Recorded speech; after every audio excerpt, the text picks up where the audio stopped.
Huh.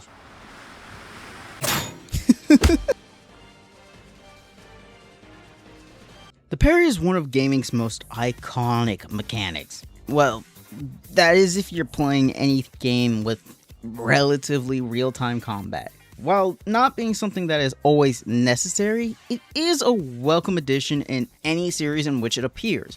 For those of you who are uninformed or uninitiated, the parry mechanic is an ability that is given to players when they are able to perform an action, usually a block, within a precise moment or window in which the enemy attacks and before the attack actually lands on the character. It's usually not something that is always easy to hit, and the window of opportunity usually differs both game to game and even with difficulty. But Ivan, what makes a game's parry good? Shh. Great question, little one. Here. This is kind of a hard question to answer. It's a very subjective thing, and like most of my videos, this is a very opinionated piece. So for me personally, I have relatively 3, maybe even 4 criteria to fulfill when it comes to parrying. And if you're willing to listen to me, I'll tell you what they are. Alright, well, the 3 main criteria are, is it consistent to hit the parry? And what does that mean? Well, consistency is usually just, can you often hit the parry mechanic that exists within the relative game? What is the benefit of actually parrying? For the most part, the benefit is usually just you stop all incoming damage, or you're given a different opportunity on top of stopping the already incoming damage. So what is the benefit of actually hitting it? And to kind of go with that, the 3rd criteria is, what's the risk factor? This changes really depending on the characters you're fighting, not just how much damage you're going to take if you take the hit, but also other factors that might be involved, especially in terms of what the game is actually offering you. And if you want, there's the secret 4th option, and that is, how satisfying is it when you hit that parry mechanic? Because even when you factor all 3 of these in, does it feel good to hit it? And sometimes, man, oof. So with that being the case, let's do a ranking. You all should watch the fucking fish video. This is kind of similar to that. But let's start with the first one. That is Final Fantasy 16. Final Fantasy 16 is a game that I have kind of played on the channel. I have beaten it already, beat it a while ago, and I have my opinions on it. If you want a quick synopsis, good game.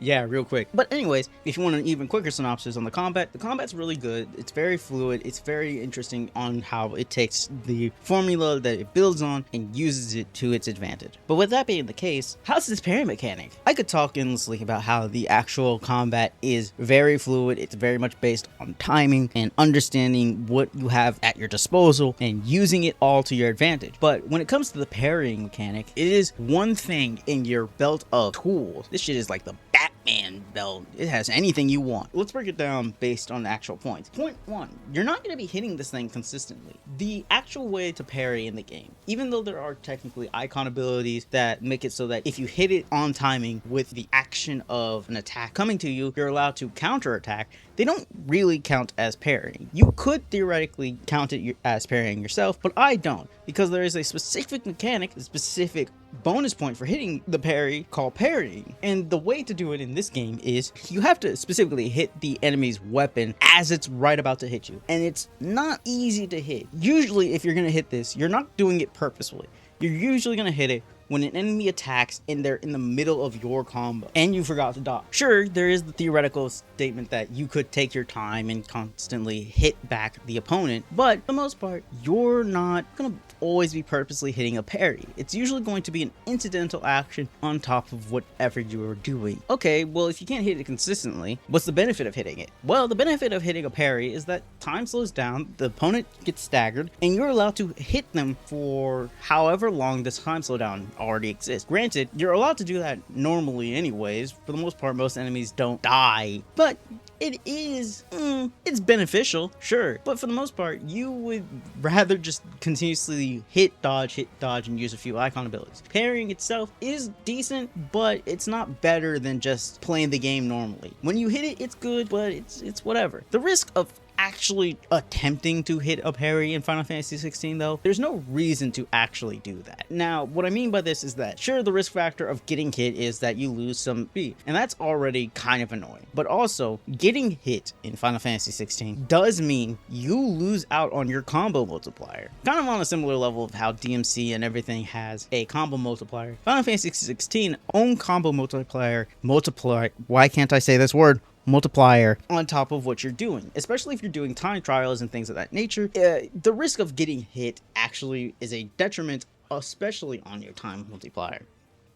Why can't I say that word correctly? It's not beneficial. You start to lose out, and you could actually get a worse rating than if you had just dodged and used a lot more abilities to your disposal. Even if the multiplier of actually parrying is technically better than just dodging, the risk of doing it is not the best, and also hitting it does not always feel the best. Sure, when you do it perfectly, it looks and feels incredible, but the actual jubilation you get when you do it isn't necessarily the best. That's why I have to put this in. This mechanic, I'm sorry, I love Final Fantasy 16. I think it has to go into F tier, maybe low D, but for the most part, it's not the best. The risks are just not worth it. Everything that it has going for it, other abilities inside the game already do it, and better and more consistently. It just overall has to be put into F tier. Sekiro feels a little unfair to put in this conversation, only because its whole mechanic is parrying. It's a very good game, very much dependent on the idea of parrying. Yes, you could play the entire game by just blocking and dodging and putting yourself into a scenario where you just hit, dodge, hit, dodge, hit, dodge. But if you do that, you're actively putting yourself in a worse scenario. Every character has a really insane health bar and things that are really hard to get past, and so parrying is probably the best option. Also, when you get them down to the staggered line, you're immediately able to kill them, or at least get down their bar to the next section so that you can move on to the next phase. All of this is really intentional in its design, but with that being the case, it is very consistent, right? It's very consistent, especially with the factor of every character having a relatively easy time understanding this, and especially when you get further in the game, you start to understand, okay, block, or at least parry becomes a lot easier to go and guess, especially on first try. It's not like this recording I have is me playing the game after years of not touching it, and while yes, I am playing against the grade 8, it's still a very impressive thing that even after years of not playing it, I still have the muscle memory of, okay, block, boom, get the timing down. It's not perfect, but it's still pretty decent, right? Okay, with that being the case, what's its risk factor? Well, the risk factor is it's fucked up. If you don't parry correctly, you also lose poise. As we can see, you and the opponent have a poise meter. Losing poise yourself could put you in an inopportune point. For instance, if you are fighting against a humanoid, they're allowed to just take the opportunity and stab you and kill you. In the same way that you're allowed to stab and kill someone else when you break their poise. It's very intriguing. But if you're not parrying at a consistent rate, or you are blocking instead of parrying, you lose poise faster, which means you're probably going to break before the opponent. Even though most opponents will, especially bosses, will have a higher poise meter than you, if you parry and dodge and use a lot more of your abilities to keep their poise up and manage your poise low, it gives you an opportunity to actually break through, making it so that the risk factor of actually fucking up the parry is that you just straight up lose. So it's very important that you learn and get really good at parrying. So it's very consistent and it's very satisfying when you win. But okay, what's the benefit? Well, the benefit is that when you break poise, you're allowed to kill them, like immediately. The moment poise breaks, you're allowed to go in, hit the right bumper or whatever the designated attack button is, and kill the opponent, or at least knock down their health bar to a certain extent. It's very much like the same way of how the Elden Ring games have the poise system. The moment you break it is the moment you're able to do mass amounts of damage. But in this game, the moment you break it is the moment you're allowed to kill them and or just break them down to the next level. So the benefit is very much evident. You break their poise, you parry enough, you win. I feel almost cheap putting it in S tier, because the whole point is that it is a game based on this. So I'm still putting it in S tier. I'm just telling you, I'm gonna feel cheap putting it here, but it still goes here. Okay, that wasn't too hard. What about fighting games? Yes, this is a cop-out. Most fighting games have a very similar system in play, and that is when you hold back, you're allowed to block all incoming damage. Well, that doesn't sound like parrying. You're not doing it in a specific window. Oh, on the contraire, mon ami. What the fuck was that? On the contrary, the holding back is just a regular block. For the most part, if you're in a fighting game and you're just doing a natural holding back, you're going to start to suffer chip damage, especially when you're taking special attacks. So then what's the parry mechanic? Usually, the parry mechanic is hitting back specifically when you get hit. Now, in many games, especially modern games, Street Fighter and Guilty Gear, I'm mainly using these because they're easier and they're more mainstream. Yes, I do know I play Tekken more, but still, for the most part, in Street Fighter and Guilty Gear, when you hold back at just the right time, you negate all damage. Now, there is a factor in most of these games that when there is a dedicated button to stop all chip damage, but usually it costs a meter or resource, and it's very much not particular. Usually when you use these special buttons, they're more so in newer games, and they use a dedicated meter, meaning you're burning up a resource in order to avoid all damage. So the benefit of actually hitting a perfect parry is that you don't use resource, you negate all forms of damage and stop all chip damage. Okay, but what's the risk factor? Well, the risk factor is that if you don't do it in time, you take the hit.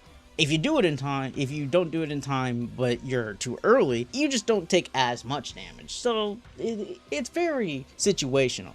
But doing this is very particular. You need to get really good at it. You're not going to consistently hit a parry unless you get it down. But for the most part, fighting game players are insane and will, to a certain extent, get very consistent at least getting somewhat there with parrying. So it's very rational to see a lot of good fighting players get really good at parrying, especially if they can get into their opponent's head.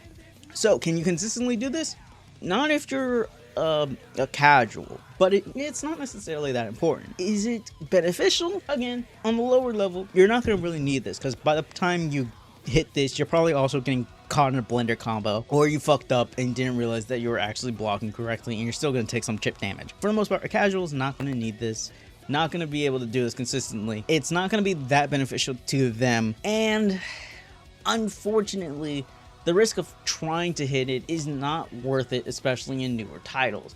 I have to say, for a casual person, fighting game parries, C tier, maybe B, but C tier. But if you are someone who is more professional or have been playing fighting games for a lot longer, I'd put it in S tier because of how game changing it is. But on a casual's perspective, I'm gonna have to put it down to C tier. It just is my opinion. Alright, I think I got through a lot of them. But hey, I might be missing a few games. I cut out so many other examples, like Expedition 33, so there's more I could talk about. And please tell me. Just like how I love fishing mechanics in any other game, I still won't give up on that video. I would like to hear more games that have parry mechanics. I like doing them. I like putting my risk. I will put it all on blast. But seriously, give me more game suggestions. Tell me more in the comments down below. Maybe I'll play them. Maybe I'll get good at them to show how good or bad they are. Also, what do you think makes a good parry mechanic? Tell me. I'm willing to hear it out. But I think that's all. I'm kind of getting a little tired. Animating all this shit is going to be very annoying. Anyways, I'll see y'all in the next one. Adios.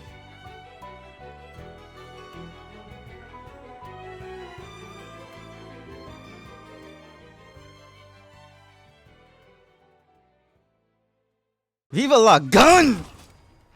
You shot me!